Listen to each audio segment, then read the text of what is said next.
Lugupeetud Akadeemilise Põllumajandusseltsi president, algavad liikmed, külalised, esinevad siin ja sealpool ekraani.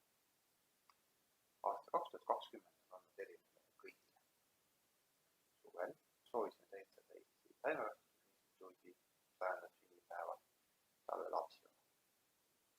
Sulle kellegi üllatusena mõlemad üritused selle aastal toimunud, põhjuseks oli üha levinev COVID-viirus. See on ka põhjus, miks täna netitervitusime üle videosilla. Hoiame ja kaitseme nii omasid kui ka teisi. Vapsil on erinev roll.